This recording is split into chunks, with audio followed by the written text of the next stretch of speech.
20 মে দেশব্যাপী chemist and druggist অ্যাসোসিয়েশনের পক্ষ থেকে ডাক দেওয়া হয়েছিল যে সমস্ত ওষুধের দোকান বন্ধ রাখা হবে, কিন্তু তার প্রভাব আজ রাজধানী আগরতলাতে পড়েনি। দেশব্যাপী ওষুধের দোকান বন্ধের প্রভাব সেক্ষেত্রে লক্ষ্য করা যায়নি। All India organisation of chemist and druggist আহত সর্বভারতীয় কেমিস্ট ধর্মঘটের প্রভাব না পড়ায় অধিকাংশ দোকানপাট খোলা রয়েছে। জনগণের স্বার্থের কথা বিবেচনা করে হাঁপানিয়া হাসপাতালের সামনে 37টি ওষুধের দোকান এদিন খোলা ছিল। এই অল ত্রিপুরা কেমিস্ট অ্যান্ড ড্রাগিস্টের পক্ষ থেকে প্রতিবাদ জানানো হয়েছে, পাশাপাশি বিভিন্ন ওষুধের দোকানে গিয়ে দোকান খোলা রাখার আবেদন রেখেছেন। কি উঠে আসছে সংবাদ মাধ্যমের মুখোমুখি হয়ে অ্যাসোসিয়েশনের সভাপতি সুদীপ রায়ের বক্তব্য শুনুন।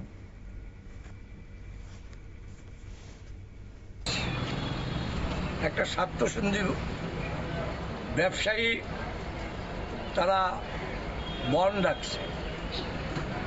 আমরা এই বন্ধে all India chemist distributor federation তরফ থেকে আমরা এই বন্ধের বিরোধিতা করি। আমরা all India chemist distributor federation তার বয়স হয়েছে 4 বছর।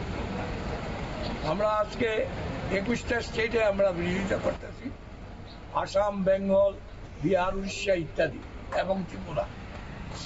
আজকে বন্ধ যারা ডাক দিছে এক শ্রেণীর স্বার্থসিদ্ধি, তারা চিন্তাও করে নাই যে পাবলিকের জন্য কি হবে, জনগণের জন্য কি হবে।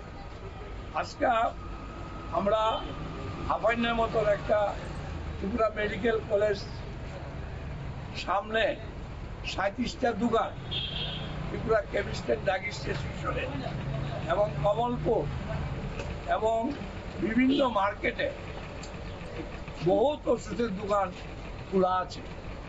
শুধু টিভির সামনে একটা কাউন্টার খোলা থাকলে তো পরিষেবা হবে না, সেখানেও আমরা জনগণের পরিষেবা জীবনের জন্য আমরা আরো 3টা কাউন্টার আমরা করতে পেরেছি।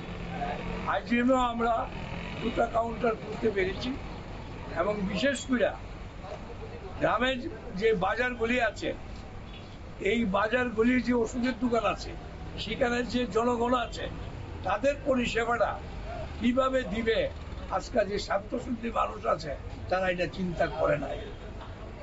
এটা বন্ধ না। All Tripura chemist and druggist অ্যাসোসিয়েশনের পক্ষ থেকে আজ প্রতিবাদ জানানো হয়েছে, সঙ্গে আবেদন রাখা হয়েছে যাতে সাধারণ মানুষের চিকিৎসা পরিষেবা ব্যাহত না হয়। আর সেই কথাকে মাথায় রেখে অধিকাংশ ওষুধের দোকান খোলা রাখা হয়েছে। বিশেষ করে হাসপাতাল সংলগ্ন এলাকাগুলিতে পরিষেবা স্বাভাবিক থাকায় কিছুটা স্বস্তিতে ছিল সাধারণ মানুষ।